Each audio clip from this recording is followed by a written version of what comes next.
Hi friends, welcome to AR and sense. நானும் அர்ஷதும் எங்கே வந்திருக்கோம் பார்த்தீங்களா? சாய்ராம் இன்ஜினியரிங் காலேஜுக்கு. அர்ஜித்தை 11th அடுத்த இலக்கு கூப்பிட்டு போயிருந்தேன். அர்ஷதை 11th போகலாமா 12th போகலாமான்னு ஒரு டயலமா இருந்தது. ஆனால் அடுத்த இலக்குக்கு ஏ டு டி நந்தா வராருன்னு தெரிஞ்சோன்னே சரி இந்த வருஷமே போயிடலாம் அப்படின்னு பிளான் பண்ணி நாங்கள் கிளம்பிட்டோம். எங்கள் வீட்டை பொறுத்த வரைக்கும் நாங்கள் ஃபேமிலியாக சேர்ந்து டிவி பார்க்குறதே கிடையாது. யூடியூப் சேனல் தான் பார்ப்போம். அதில் ஏ டு டியும் அடிக்கடி பார்ப்போம். எங்கள் 4 பேருக்குமே நந்தாவோட வீடியோஸ் பார்க்குறது ரொம்ப பிடிக்கும். வீடியோவில் பேசுகிறவர் நேரில் எப்படி பேசுகிறாருன்னு பார்க்கணுன்னு ரொம்ப ஆசையாக இருந்தது. அதனால தான் கிளம்பி வந்துட்டோம். அப்புறம் நம்மள மாதிரியே நிறைய பேருக்கு கண்டிப்பாக நந்தாவை பிடிக்கும்னு தெரியும். சரி க்ரௌடோட ஆரவாரம் எப்படி இருக்கும்னு பார்க்கணுன்னு இருந்தது. நந்தா பேசும்போது நான் என் பசங்களுக்கு சொல்கிற அதே விஷயத்த சொல்லியிருந்தாரு. நான் இப்போ ஹர்ஷத்கிட்ட காமிச்சு சொன்னேன் பார்த்தியா, கிரேட் பீப்புள் திங்க் அலைக்குன்னு.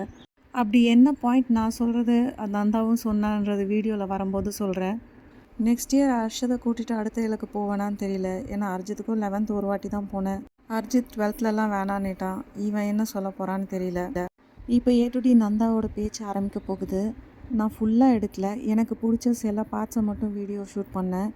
என்னோட வாய்ஸ் ஓவர் இல்லாமல் கேளுங்க.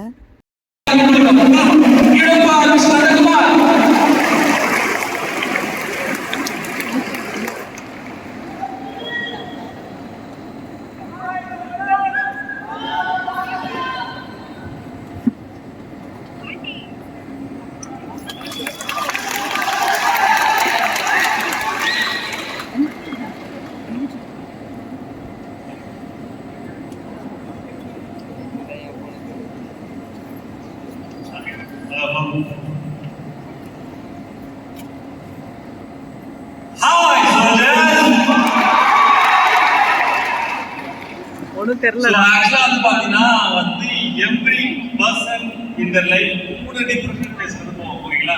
அதில் ஃபர்ஸ்ட் ஃபேஸ் இப்போ தான் நீங்கள் இருக்கீங்க. ஏன்னா ஸ்கூல் முடிச்சுட்டு என்ன கரியர் சூஸ் பண்ணுறது. வை பிகாஸ் நமக்கே one of the biggest decision ever we மேக்ன்றது இதுதான். கரெக்டா? ஸோ இதுக்கப்புறம் நான் இதை பண்ணணுமா அதை பண்ணணுமா இல்லை எதை பண்ணால் எனக்கு கரியர் இதுவாக இருக்கும் அப்படின்றதுல ஃபோக்கஸ் பண்ணி நம்ம பார்த்தீங்கன்னா ஒரு மாதிரி இருக்கும். நானும் ஆஃபீஸில் அந்த மாதிரி இருந்திருக்கேன். அது ப்ராப்ளமேட்டிக்கான விஷயம் என்னன்னா 90 to 99% of the people even நான் என்ன சேர்ந்தாலும் சரி எல்லாரும் சரி ஓவர் பாப்புலேஷன் இந்தியாவில் பார்த்தீங்கன்னா நம்மளோட இந்த முக்கியமான டெசிஷனை நம்ம எடுக்கிறோமா அப்படின்னா இல்ல ஆப்வியஸ்லி இது அர்ஜித் அர்ஷத் 2 பேருமே மேத்தமெட்டிக்கல் ப்ராப்ளம்ஸ் நிறைய போட வச்சிருக்கேன்.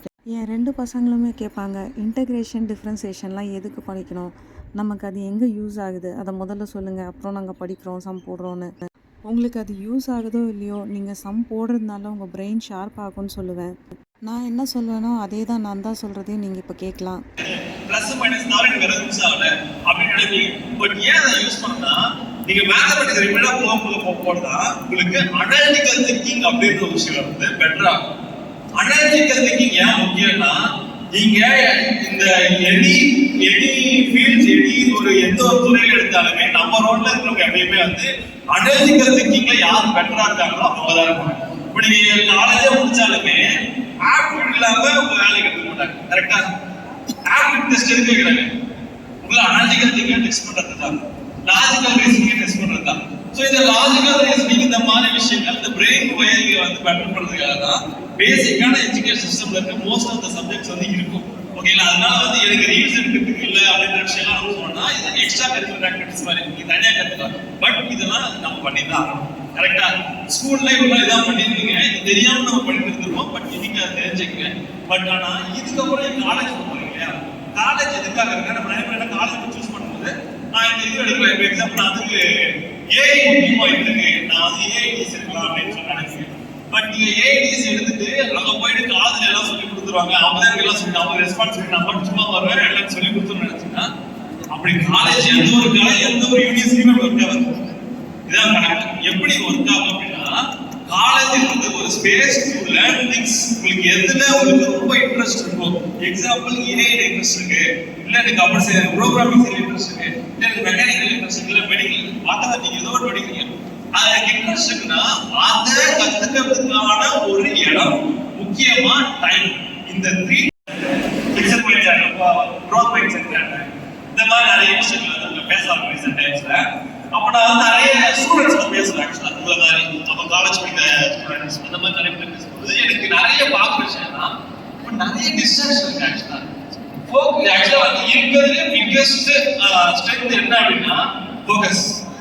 இன்னொரு விஷயம் சொல்றாங்க, ஒருத்தரால ஒரு டைம்ல ஒரு வேலை தான் செய்ய முடியும் ஃபோக்கஸ்னா. அது உண்மை. மல்டி டாஸ்கிங்கிறது ஒரு மோஸ்ட் ஆஃப் த டைம்ஸ் நான் சொல்றேன். நீங்க நானே சொல்றேன், இது மல்டிபிள் விஷயம் பண்ணணும்னு நினைச்சேன்னா கண்டிப்பா எல்லாத்தையும் நான் ஆவரேஜ் இருந்தா அது பெட்டரா இருக்க மாட்டேன்.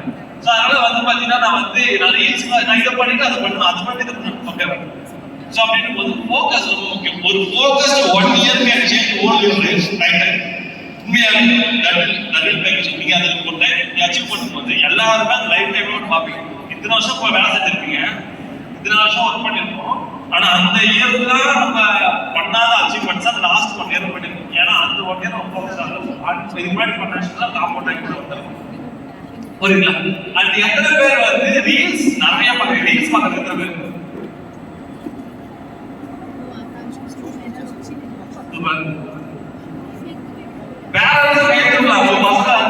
ரீல்ஸ் பாக்குறாங்க, ரீல்ஸ் அதிகமா பாக்குறாங்க. நான் ஒரு கண்டென்ட் கிரியேட்டர் உங்களுக்கு தெரியும். ஆனா இது என் போன், ஓகேங்களா? இந்த போன்ல இன்ஸ்டாகிராம் ஆப் இருக்கு. இது பாக்குறீங்களா? யாராவது ஒரு கடை வைக்கிறாங்க, ப்ரூஃப் கணக்கா 1999 சல்யூட் சொல்றாரு. மாசம் ஆகுது காட்டுக்கு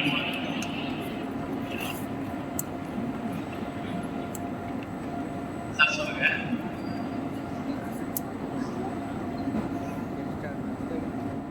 பாரு இன்ஸ்டாகிராம் யூஸ் பண்ணியா? யூடியூப் இருக்க பாருங்க.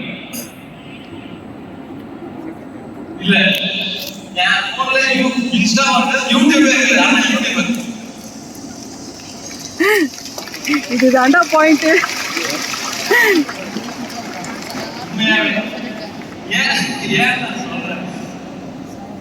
என்னோட போன்ல வந்து பாத்தீங்கன்னா இந்த லாக் ஸ்கிரீன்ல வந்து பாத்தீங்கன்னா என்னோட டாஸ்க் இருக்கும். பாத்தீங்களா? டாஸ்க் இருக்கும், முடிஞ்ச டிக் ஆயிட்டே இருக்கும். ஓகேங்களா?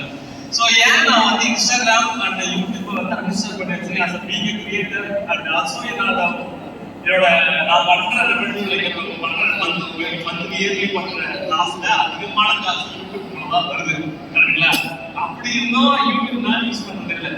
ஏன் அப்படின்னு சொல்லிட்டு ஆக்சுவலா ஸ்டூடெண்ட்ஸோட பேரண்ட்ஸ் இது கொஞ்சம் க்ளோஸா ஃபோக்கஸ் பண்றது நல்லது. ஏன்னா பேரண்ட்ஸுமே இதுக்கு அடிக்ட் ஆகிருக்குங்கிறது எனக்கு வீட்டில் அப்படிதான் இருக்காங்க. பட் இது எப்படி அது ப்ராப்ளமா நான் சொல்றேன்.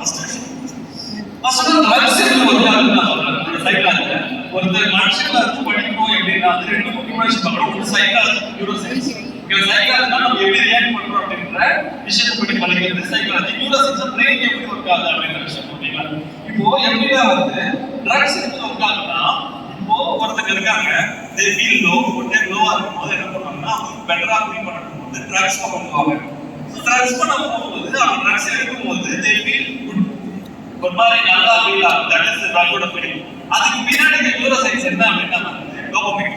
ஸோ டோபமைன் எல்லாரும் கேள்விப்பட்டிருப்பீங்க, நிறைய பேர் கேள்விப்பட்டிருக்கீங்க. Dopamine is the happy hormone reward system. அது நீங்க டோபமைன் இன்காஜ்னாலே உங்களுக்கு பெட்டரா இருக்கும். Whatever you feel better. திரு நந்தா அவர்கள் ஆரம்பிக்க வேண்டும் கொடுக்கலாம். Thank you so much for joining us. திரு நந்தா அவர்கள் நந்தாவோட ஃபோனில் யூடியூபும் இன்ஸ்டாகிராமும் இல்லைன்னு கேட்கும்போது ரொம்ப ஆச்சரியமாக இருந்தது. சக்ஸஸ்ஃபுல் பீப்புள் அடிக்ஷன் கிட்டேருந்து ரொம்ப தூரமாக இருக்காங்கன்றது இதுலேருந்து தெரியுது. நாமளும் சக்ஸஸ்ஃபுல்லாக இருக்கணும்னா நம்மக்கிட்ட இந்த மாதிரி சின்ன அடிக்ஷன் கூட இருக்கக்கூடாதுன்றது தெரிஞ்சுக்கோங்க.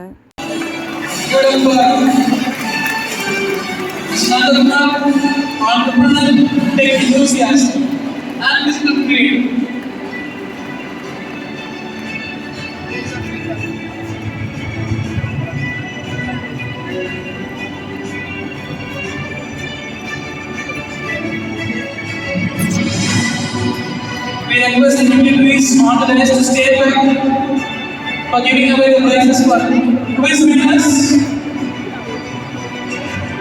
Winners of quiz will receive the Delta Squad Personality Mentor, Military and UPSC. Siam feels happy and proud to have you here today, sir. Give it up for Lieutenant Eason, former Sub-Lieutenant Indian Navy, Chairman and Managing Trustee of Delta Squad Foundation, and Personality Mentor, Military and UPSC. Thank you for joining us today, sir. It's been an absolute honor having you here inside. இந்த military officer பேசும்போது நிறைய goosebump moment இருந்தது.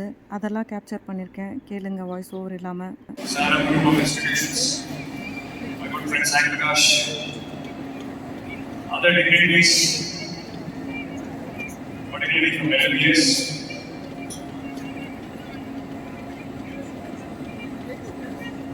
வருங்கால என்ன சொல்லணும், வருங்கால போர் வீரர்கள் அப்படின்னு சொன்னா எங்க அப்பா அம்மா உங்களை பிடிச்சி தர நீங்க வெளில போயிடுவாங்க. எங்க அப்பா அம்மா வந்து செஞ்சிருப்பாரு இல்ல செஞ்சாரு. ராணுவ பக்கத்துல எல்லாம் போனேன், நானே அவனை கொண்டுருவேன்னு சொன்ன குடும்பத்திலிருந்து தான் இங்க வந்து நின்றுட்டு இருக்கேன்.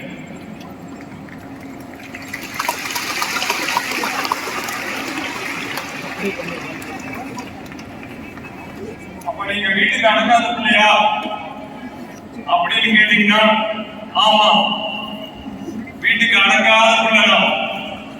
நல்ல காரியத்தை செய்யறதுல அடங்கவே மாட்டேன். இன்னைக்கு வரைக்கும் ஒரு நல்ல விஷயம் செய்யணும், நாட்டுக்காக செய்யணும், மனித குலத்துக்கு அது வந்து யூஸ்ஃபுல்லா இருக்கும், அடங்கவே கூடாதுங்க. யாருக்கு அடிக்கணுங்க? என்னோட ஃபர்ஸ்ட் ஸ்லைடே அதுதான். அது ப்ளே பண்ண முடியுமா? எஸ். இந்தியாவிலே மிக கடினமான பரீட்சை என்ன? எனக்காக நீங்க டேட்டா வைஸ் அதாவது அனலைஸ் பண்ணிருக்கீங்களா? சும்மா நான் என்னை சேர்த்து சொல்றேன், அவங்க சொல்றாங்க இவங்க சொல்றாங்க இதான் கஷ்டம் அதான் கஷ்டம் என்னைக்குமே நம்ம யோசிச்சிருக்கோம். உண்மையிலேயே கடினமான பரீட்சை என்ன பாருங்க. டேட்டா என்ன சொல்லுது? நம்ம எது ரொம்ப கஷ்டம் அப்படின்னு நினைச்சிட்டு இருக்கோமா தமிழ்நாட்டுல, அதுதான் இந்தியாவிலேயே மிக மிக மிக எளிதான பரீட்சை நீட். ஒரு சீட்டுக்கு போனவங்க ஒவ்வொரு ராணுவ அதிகாரியும் கடினமானவர்கள் மட்டும் கிடையாது, இந்தியாவிலேயே மிக கடினமான பரீட்சையை பாஸ் பண்ணி வந்தவங்க. இது இன்னைக்கு வரைக்கும் உங்களுக்கு தெரிஞ்சிருக்காது. வெறும் ஓடி இருப்பாங்க, குதிச்சிருப்பாங்க, பிசிக்கல் ஃபிட்னஸ் டெஸ்ட் பாஸ் பண்ணிருப்பாங்கன்னு நினைச்சிருக்கீங்க. கிடையாதுங்க. என்டிஏல 3 ஸ்டேஜ் இருக்கு. ஃபர்ஸ்ட் ஸ்டேஜ் ரிட்டன், அதுல மேக்ஸ்க்கு தான் வெயிட்டேஜ் அதிகம். அடுத்து இந்த மேக்ஸ் 2 பேப்பர் இருக்கு, ஜெனரல் அபிலிட்டின்னு ஒன்று இருக்கு. அதுல English, physics, chemistry, history, geography, economics மற்றும் கரண்ட் அஃபேர்ஸ், இத பயாலஜி, இது எல்லாமே சேர்த்து வரும். 2 பேப்பரையும் பாஸ் பண்ணீங்கன்னா ரிட்டன் டெஸ்ட் பாஸ் பண்ணலாம். இந்த ரிட்டன் டெஸ்ட் பாஸ் பண்றது 6 லட்சம் பேர்ல 8000 பேர் தான் இந்த ரிட்டன் டெஸ்ட் பாஸ் பண்றாங்க. ஆனா ரிட்டன் டெஸ்ட்ல இருந்து 8000 பேர்ல இருந்து ஃபைனல் அதிகாரிகள் ஆகிறது முப்படையில எத்தனை பேர்னா 400 பேர். இதுல பெண்கள் எத்தனை பேர் தெரியுமா? வெறும் 30. அகில இந்தியாவில வெறும் 30 பெண்கள் தான் எடுக்கிறாங்க. உங்களுக்கு இன்னொரு டேட்டா சொல்றேன், உங்களுக்கு ஷாக்கிங்கா இருக்கும். தமிழ்நாட்டில இருந்து இது வரைக்கும் ஒரு பொண்ணு கூட தேர்வாகவில்லை. அதை யாரையும் பார்த்து போறதுக்கு தான் இங்க வந்த யாரு அந்த சரித்திரம் படிக்க போறது யாரு? தயவு செய்து போய் சிலபஸ் எடுத்து பார்த்துருக்கோம். முதல் நீ பண்ண வேண்டிய வேலை தான். பேர் என்னமா? Yes Archana, Akshaya. Very good. Akshaya பெரிய கைது. அக்ஷயா, உனக்கு எனக்கு ஒரு சேலஞ்ச். நான் இப்போ ஒரு பொண்ணை ட்ரெயின் பண்ணிட்டு இருக்கேன். அந்த பொண்ணு பேரு நித்யா. போன வருஷம் வரைக்கும் தஞ்சாவூர்ல ஒரு பஞ்சாயத்து ஸ்கூல்ல, அதாவது ஒரு ஊர் பேர் எனக்கு தெரியலைங்க, ஒரு குக்கிராமம், அந்த குக்கிராமத்துல இருக்க பஞ்சாயத்து ஸ்கூல்ல படிச்ச பொண்ணு நான் ட்ரெயின் பண்ணிட்டு இருக்கேன். அதாவது 11th வரைக்கும் தமிழ் மீடியம்ல படிச்ச பொண்ணு 12th ஆல்மோஸ்ட் எல்லா சப்ஜெக்ட்லயும் 90+. டைரக்டா எஸ்எஸ்பிங்கிற அந்த கடினமான பரீட்சையை பாஸ் பண்ணி அதிகாரியோட எஸ்எஸ்பி தான் உங்களுக்கு நான் சொல்லியிருக்கேன். இந்த உலகத்திலேயே மிக கடினமான ஆளுமை திறன் போட்டி அப்படின்னா எஸ்எஸ்பி தான். சிம்பிளா சொல்றேன், 5 நாள் நடக்கும். 17 டெஸ்ட் வைப்பாங்க. இந்த 17 டெஸ்ட்ல தலையிலிருந்து பாதம் வரைக்கும் உங்களுக்கு ஆளுமை எப்படி இருக்கு அப்படின்னு பார்த்துக்கோங்க. இதை டிசைன் பண்ணது வந்து DIPR, defence institute of psychological research, DRDOல ஒரு வேவ். எதுக்காக இது சொல்றேன் அப்படின்னா, இந்த பரீட்சையே வந்து பல நூற்றாண்டுகள் ரிசர்ச் பண்ணி கண்டுபிடித்த ஒரு பரீட்சை. அந்த பரீட்சையை நான் 3 முறை கிளியர் பண்ணேன். முதல் முறை 19 வயசுல நான் 3rd இயர் படிக்கும் பொழுது, 2 முறை நான் வந்து டாப்பரா வந்திருக்கேன் கண்ட்ரியில. என்னோட அப்பாயின்மெண்ட் ஆர்டர்ஸ் முதல் முறை அப்பாயின்மெண்ட். 2வது இதுல அப்பாயின்மெண்ட் ஆர்டர்ல ஒரு வரியை நான் படிச்சா இங்க இருக்க பேரண்ட்ஸ், நான் ஆரம்பமே என்ன சொன்னேன், எங்க அப்பா வந்து என்னை இன்ஜினியரிங் படிக்க வச்சது அமெரிக்காவில் போய் செட்டில் ஆகணும். நான் வந்து 97 பேட்ச்ல இன்ஜினியரிங் ஜாயின் பண்ணேன். அன்னைக்கும் சரி இன்னைக்கும் சரி அப்பா அம்மா மாறவே இல்லை. At the Indian Military Academy, a premier pre-commissioning training academy of the country, one of the finest military institutions in the world. Your son is among the privileged few who will have the honor of wearing our Army's uniform and entering one of the most distinguished and noble careers of serving our motherland by being part of the Indian Army. I assure you that your son is embarking on a very challenging task and will carry the sacred trust imposed by the nation. You need to be proud of him. அப்படின்னு ராணுவ தளபதி முப்படை தளபதி சார்பில், முப்படை தளபதிங்கிறது supreme command president of India சார்பில் கையெழுத்து போட்டு எங்க அப்பாவுக்கு நச்சுன முறை ஒரு அப்பாயின்மெண்ட் கொடுத்தாங்க. அதோட பெரிய சேவை என்ன வரும்போது இந்த மாதிரி அதிகாரிகளை உருவாக்கலாம், இந்த விழிப்புணர்வை கொடுக்கலாம், இந்த தடைகளை உடைச்சு எரியலாம், இந்த தூண்டுதலை கொடுக்கலாம் அப்படின்னு முடிவு பண்ண இன்னைக்கு 350 முப்படை அதிகாரிகளை உருவாக்கியிருக்கோம். இதுல சில பேர் அவங்க கதைகள் போட்டோவே பேசும். ஒரு விவசாயி விழுப்புரத்துல இருந்து விமானப்படை பைலட் ஆகிறாரு. அதோட அவர் நிக்கல, முன்னாள் முப்படை அதிகாரிய ஏர்போர்ஸ் இன்னைக்கு அவர் தான் வந்து அழைச்சிட்டு போறாரு டெல்லியில நடந்த பரேட்ல. பிக்சராவது போட்டு சொல்லுங்க.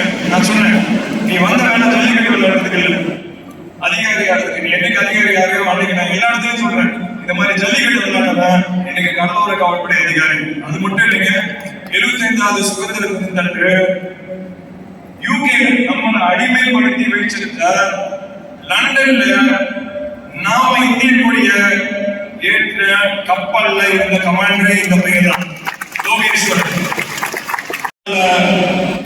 கப்பல் ஓட்டமும் தெரியும், லண்டன்ல கொடியேற்றமும் முடிவு பண்ணாரு. அதனாலதான் இதுல எந்த வயசுல செஞ்சிருக்காரு, 26 வயசுல செஞ்சிருக்காரு, 26 27 வயசுல செஞ்சிருக்காரு. தன்னோட வாழ்க்கையில என்ன சொல்றது, ஆம்பிஷனா இருக்கலாம். ஒண்ணு அதிகாரி ஆகுது, இன்னொன்னு அந்த பையனை கைப்பிடிக்கணும். அந்த நாள் வந்துருச்சு. ஆனா ஆபரேஷன் சிந்து ஆரம்பிச்சிருச்சு. முதல் முறை என்கிட்ட கூப்பிட்டான், சார் உங்களுக்கு தெரியும்? ஆமா தெரியும், ஆபரேஷன் சிந்து போயிட்டு இருக்கு சார். நான் அங்கதான் இருக்கேன், என் மேலதான் ட்ரோன்ஸ் பறந்துட்டு இருக்கு. எந்த லொகேஷன் அவ்வளவு சொல்லல, நான் கேட்கல. ஆனா பஞ்சாப்ல இருந்தா என் மேலதான் ட்ரோன்ஸ் பறந்துட்டு இருக்கு, வர முடியாதுன்னு நினைக்கிறேன். பத்திரிகை கொடுக்காதீங்க அப்படின்னா எங்கிட்ட பத்திரிகை கொடுத்துருவாங்க. பொதுவா ஒரு பத்திரிகை கொடுத்துருவாங்க, முக்கியமான ஆட்கள் முக்கியமான அதிகாரிகள் நானே வச்சிருவேன், கொடுக்காதீங்க எழுதிருக்கேன்.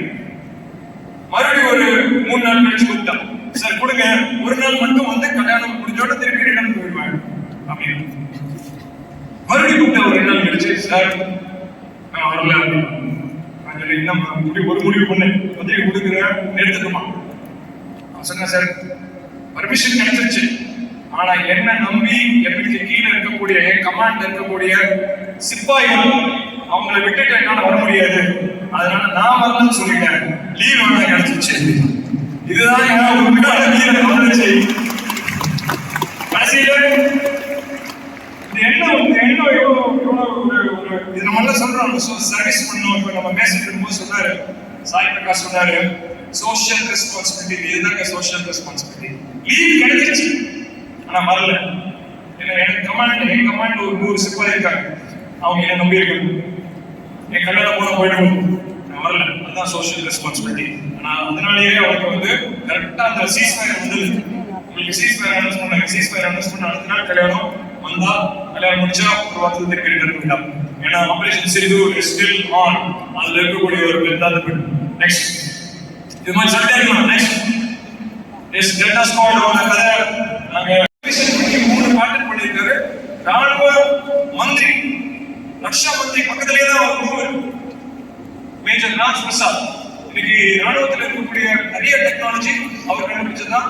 இவரும் நானும் சேர்ந்து கோவிட் டைம்ல ஆம்புலன்ஸ்ல வைக்கக்கூடிய ஒரு வென்டிலேட்டர் கண்டுபிடிச்சோம். அதை ராணுவத்துக்கே சப்ளை பண்ணோம். அவர் கண்டுபிடிச்சாரு, நாங்க மேனுஃபேக்சர் பண்ணோம், ராணுவத்துக்கு சப்ளை பண்ணோம். அது மூலமா நிறைய பேர் காப்பாற்றணும். நெக்ஸ்ட் ஓகே, ஐஏஎஸ் ஐபிஎஸ் பத்தியும் என்னோட நிறைய பார்த்துருப்பீங்க. Mental and personality trainer IAS ஐபிஎஸ்லையும் ரிட்டன் எக்ஸாம் பாஸ் பண்ணீங்கன்னா கடைசி டெஸ்ட் வந்து பர்சனாலிட்டி டெஸ்ட், அது பேர் இன்டர்வியூ. அதுலயும் நானும் சகோதரர் பாக்ஸரும் ஒரு கடந்த ஒரு 12 வருஷமா நிறைய பேர் ட்ரை பண்ணிட்டோம். அதுல சில பேர் இவங்க all India number 1 rank Chitra, all India number 1 rank 2019 personality டெஸ்ட்ல வாங்கின சித்ரா இப்போ ஐஆர்எஸ் ஆஃபீஸர், என்னோட மாணவி தான். நெக்ஸ்ட் இது மாதிரி நிறைய பேர் எனக்கு ஐஏஎஸ் ஐபிஎஸ் இருக்காங்க. ஓகே நெக்ஸ்ட் அப்படியே போலாம்.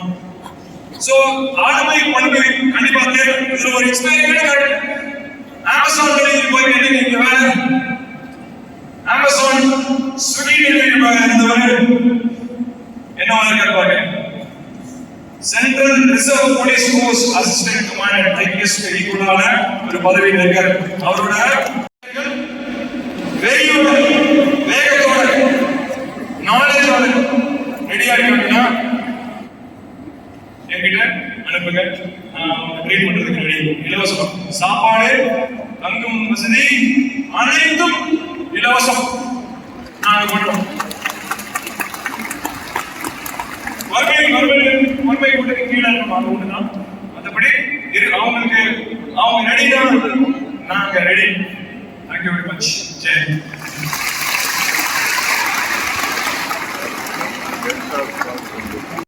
இவரோட ஸ்பீச் எல்லாம் உங்களுக்கு கிளியராக கேட்டுதான்னு எனக்கு தெரியல, ஆனால் அங்கே எனக்கு கிளியராக கேட்டுச்சு. ரொம்ப இன்ட்ரெஸ்டிங்காக இருந்தது. நிறைய கூஸ்பம் மூமெண்ட்ஸ் இருந்தது. அதெல்லாம் தான் ரெக்கார்ட் பண்ணி இப்போ போட்டிருந்தேன் இந்த வீடியோவில்.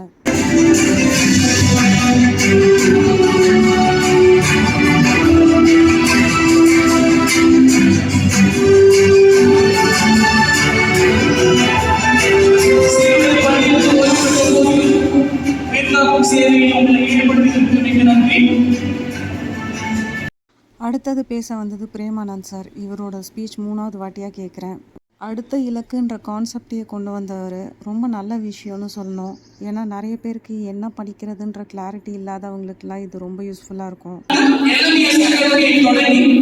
இது நாள் வரை மிகப்பெரிய பொறியியல் கோட்பாடுகளை நாம் அன்றாடம் பார்க்கும் விடயங்கள் வழியாக மிகவும் எளிமையாக மாணவர்கள் விரும்பும் மனம் விளக்கி ஏன் பொறியியல் படிக்க வேண்டும், அதன் பின்னால் இருக்கின்ற எண்ணற்ற வேலை வாய்ப்புகள் என்னென்ன என்பதை மாணவர்கள் மற்றும் பெற்றோர்களுக்கு எடுத்துரைக்க எல்எம்இஎஸ் அகாடமியின் நிறுவனர் திரு எஸ் பிரேமானந்த் அவர்களை சாகர கல்வி குழுமத்தின் சார்பாக அன்போடு அழைப்பதில் பெருமிதம் கொள்கிறோம். Please sir.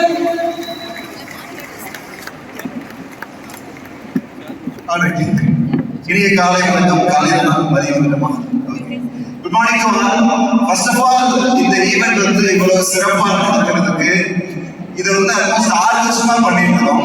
+2 முடிச்ச ஸ்டூடெண்ட்ஸ் சரியான கெரியர் கொண்டு போகணும் அப்படிங்கிறது எங்களோட அப்ஜெக்டிவ்.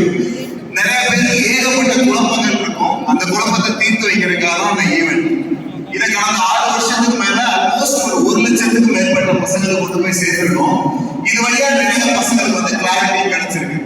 ஸோ இந்த ஈவெண்ட்டை இவ்வளவு சக்சஸ்ஃபுல்லா கடந்த 6 வருஷமா பண்ண உதவிட்டு இருக்க சாய்ராம் இன்ஸ்டிடியூஷன்ஸுக்கு வந்து முதல்ல மிகப்பெரிய நன்றிகள். இதுக்கு பின்னாடி இருந்த சாய் பிரகாஷமா இருக்கட்டும். இங்க ஒவ்வொரு தடவை அடுத்த ஈவெண்ட் நடக்கிறப்போ நான் பேரண்ட்ஸையும் பசங்களையும் பார்க்கிறப்போ 23 வருஷத்துக்கு முன்னாடி நான் அட்மிஷன் பண்ணி என்னோட அப்பாவோட உட்கார்ந்து அதான் ஞாபகம் வரும். அப்பதான் வந்து பாத்தீங்கன்னா இன்ஜினியரிங் அட்மிஷன் பிசிக்கல்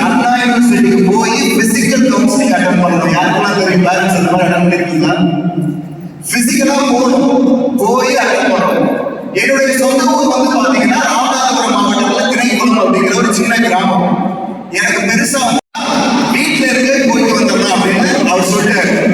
ஆனா நான் அப்பவே முடிவு பண்ணியிருந்தேன், எப்படியாவது வீட்டுல இருந்து எஸ்கேப் ஆகி சென்னை ஓடி வந்துடணும்.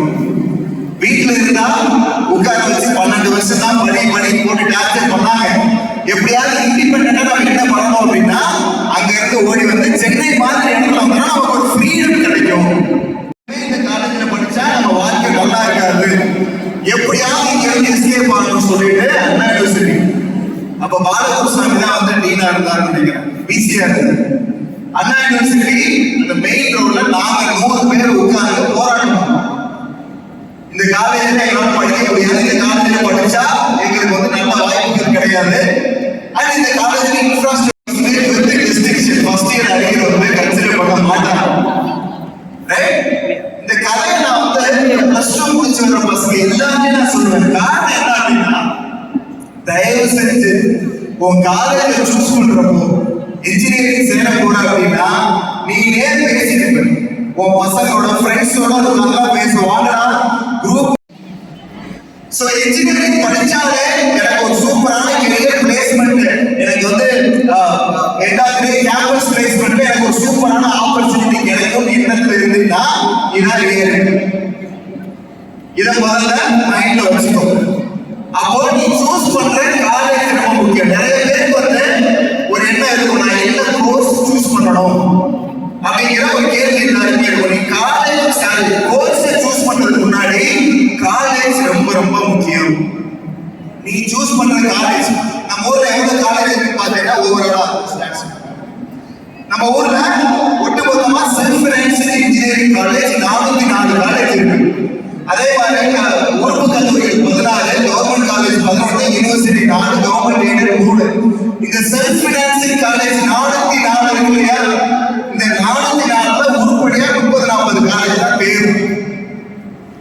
அதை மட்டும் மைண்ட்ல வச்சுக்கோங்க. 404 காலேஜ் இருக்கு. நான் ஏன் என்னோட எக்ஸாம்பிள் சொன்னேன், நான் படிக்கிறப்போ ஒரு தப்பான காலேஜ் சூஸ் பண்ண எக்ஸாம்பிள் சொன்னேன் இல்லையா, சோ அது டெக்னிக்கலா உங்களுக்காக நான் சொன்னேன். தப்பான காலேஜ் சூஸ் பண்ணிடாத. இதுல ஹார்ட்லி 10% 40ல இருந்து 50 காலேஜ் தான் வந்து பாத்தீங்கன்னா உனக்கு ப்ராப்பரான பிளேஸ்மெண்ட்ஸே கிடைக்கும். சோ அதனால நீ சரியான காலேஜை சூஸ் பண்றது ரொம்ப முக்கியம். ஏன்னா என்னை பொறுத்தளவு நீ கோர்ஸை விட காலேஜை முதல்ல கரெக்டா லாக் பண்ணு.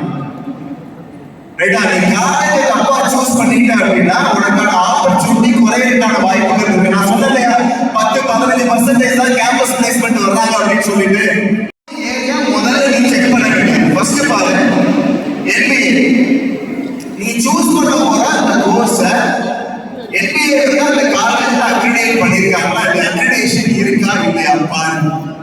ரெண்டாவது NAC வந்து A+ இருக்கணும். A+ கேட்டகரியில இல்ல அப்படின்னா தயவு செஞ்சு அவாய்ட் பண்ணு, வேண்டாம். A+ NAC வந்து A+ இருக்கான்னு பாரு. அது இல்லைன்னா தயவு செஞ்சு சேராத. முடிஞ்சா வந்து A+ உள்ள காலேஜை சூஸ் பண்ணிக்கோ. அதே மாதிரி NIRF வந்து பாத்தீங்கன்னா சென்ட்ரல் கவர்மெண்ட் அக்ராஸ் இந்தியால உள்ள எல்லா காலேஜஸையும் அசஸ் பண்ணி எந்த காலேஜ்லாம் டாப்ல வருது அப்படிங்கிறத போடுறாங்க. NIRF ranking. சோ அந்த NIRF ரேங்கிங்ல நீ சூஸ் பண்ற காலேஜ் கன்சிஸ்டன்ட்டா ஒரு 3-4 வருஷம் வருதான்னு பாரு. NIRF ரேங்கிங் நீ போய் பார்க்கலாம். நீ போய் வெப்சைட்ல பார்க்கலாம். NIRF ரேங்கிங் கடந்த 3-4 வருஷம் NIRF ரேங்கிங் வந்து எப்படி இருக்கு, அந்த காலேஜ் வந்து இடம் பெற்றிருக்கா வந்திருக்காங்கிறத பாரு. சோ NIRF ரேங்கிங் இருந்ததுன்னா possibilities R higher. NIRF ranking வந்து கவர்மெண்டே அசஸ் பண்ணும். லேப் எப்படி இருக்கு, ஃபெசிலிட்டி எப்படி இருக்கு, அங்க உள்ள ப்ரொஃபசர்ஸ் எப்படி இருக்காங்க, பிளேஸ்மெண்ட்ஸ் எப்படி இருக்கு, இதெல்லாம் அனலைஸ் பண்ணி அவங்களே கொடுக்குற ரேட்டிங் நீங்க பாரு. அந்த NIRF ரேங்கிங்ல அந்த குறிப்பிட்ட காலேஜ் வருதா இல்லையா, இதை நீ மேஜரா பார்க்கணும். இது இல்லாம ஏதாவது செலக்ட் பண்ண அப்படின்னா உனக்கான வாய்ப்புகள் குறைஞ்சிக்கிட்டே இருக்கும்.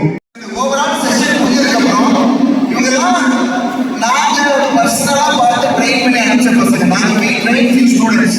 இவங்கெல்லாம் வந்து ரொம்ப ரூரல் பேக்ரவுண்ட்ல இருந்து ஈஸியா கிராக் பண்ணி உள்ள போன பசங்க. இந்த செஷன் முடிஞ்சதுக்கு அப்புறம் நீட் எக்ஸாம் எப்படி சிம்பிளா கிராக் பண்றது அப்படிங்கறதுக்கான டெடிகேட்டட் செஷன் இருக்கு. யாருக்கெல்லாம் பாத்தீங்கன்னா 9th 10th 11th இருக்கேன் அல்லது 12th ரீஅட்டெம்ப்ட் பண்ண போறீங்கன்னா அந்த செஷனை மிஸ் பண்ணாத. கோர்ஸ் செலக்ட் பண்றதுல யாருக்கெல்லாம் குழப்பம் இருக்கு? நிறைய பேருக்கு குழப்பம் இருக்கும். நான் ரியாலிட்டி என்ன நடந்துட்டு இருக்கு, இண்டஸ்ட்ரி எதை நோக்கி போயிட்டு இருக்கு, எதை நீ செலக்ட் பண்ணலாம், எதை செலக்ட் பண்ணா நீ இன்னும் கொஞ்சம் எஃபோர்ட் போட வேண்டியிருக்கும், அதை பத்தி நான் பேசுறேன். ஃபர்ஸ்ட் இங்க பாத்தீங்கன்னா இப்போ ஆர்டிபிஷியல் இன்டெலிஜென்ஸ் வந்ததுக்கு அப்புறம் கடந்த 6 வருஷத்துக்கும் இப்போ கம்பேர் பண்ணுறப்போ 3-4 வருஷத்துக்கு முன்னாடி இண்டஸ்ட்ரி இருந்ததுக்கும் இப்போ நிறைய விஷயங்கள் மாறிடுச்சு. இப்ப பாத்தீங்கன்னா கம்ப்ளீட்டா ஆர்டிபிஷியல் இன்டெலிஜென்ஸ் வந்ததுக்கு அப்புறம் ஒரு 3 நாளைக்கு முன்னாடி ஆர்டர்ல வந்து பாத்தீங்கன்னா ஒரு 30,000 பேர் அனுப்பிச்சிருக்காங்க வேலையை விட்டு. யாராவது கேள்விப்பட்டீங்களா? ஒரு மெயில் அனுப்பிச்சு இன்னைக்கு உங்களை வேலையை விட்டு அனுப்பிச்சிருக்காங்க. இதுக்கு முக்கியமான காரணம் இதுக்கு பின்னாடி ஆர்டிபிஷியல் இன்டெலிஜென்ஸோட எவல்யூஷன். 10 பேர் பார்த்துட்டு இருந்த வேலையை இப்ப ஆர்டிபிஷியல் இன்டெலிஜென்ஸ் பார்க்க ஆரம்பிச்சிருச்சு. கடந்த 3-4 வருஷத்துக்கு முன்னாடி சாஃப்ட்வேர் இண்டஸ்ட்ரியில ஹியூமன் ரிசோர்ஸ் ஆட்கள் நிறைய பேர் தேவைப்பட்டாங்க. சாஃப்ட்வேர் கோட் அடிக்கிறதுக்கு, வெப்சைட் டெவலப் பண்றதுக்கு, ஆப் டெவலப் பண்றதுக்கு வந்து பாத்தீங்கன்னா கூட்டமா ஆட்கள் தேவைப்பட்டாங்க.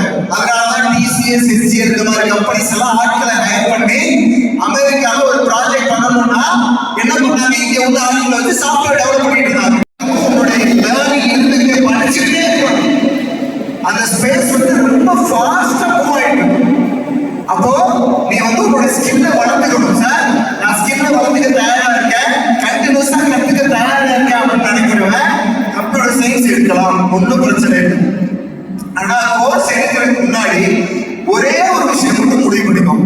எல்லாரும் 4 விரல கையில வச்சு, இந்த மாதிரி 4 விரல எடுத்து வச்சு 4 finger டெக்னிக் நான் சொல்றேன். 4 finger 4 விரல ஒரு கையில வச்சுக்கோங்க. +2 முடிச்ச பசங்க உன்னுடைய major subject, say for example physics, chemistry, math, biology வச்சுக்கோ. பிசிக்ஸ், கெமிஸ்ட்ரி, மேத்ஸ், பயாலஜி அல்லது physics, chemistry, maths, computer science இந்த மாதிரி 4 மேஜர் சப்ஜெக்ட் படிச்சிருக்கீல்ல, அதுதான் ஒவ்வொரு வேலை எடுத்து வச்சுக்கோ. ஃபர்ஸ்ட் இருக்கிறதுலே இதான் மேத்ஸ், பிசிக்ஸ், கெமிஸ்ட்ரி, பயாலஜி 4 வேலை வச்சுக்கோ. முதல்ல உனக்கு எந்த சப்ஜெக்ட் பிடிக்கவே செய்யறது முடியும். எந்த சப்ஜெக்ட் நினைச்சா உனக்கு பயங்கரமா காரணம் ஆகும். இந்த சப்ஜெக்ட் எனக்கு வந்து செட்டே ஆகாது, இந்த சப்ஜெக்ட் நினைச்சாலே எனக்கு பயமா இருக்கும், இந்த சப்ஜெக்ட் தான் நான் வெறுக்கிறேன் அப்படின்றது பத்தியான முடியும். தயவு செஞ்சு எக்காரணம் கொண்டும் அந்த சப்ஜெக்ட் ரிலேட்டடான கோர்ஸ் செலக்ட் பண்ணிடுறாங்க. கெரியர் ஸ்கை ராக்கெட் போகணுங்கிறது என்னுடைய ஆசை. எல்லாருக்கும் கண்டிப்பா நடக்கும். என்னுடைய வாழ்த்துக்கள். Thank you so much.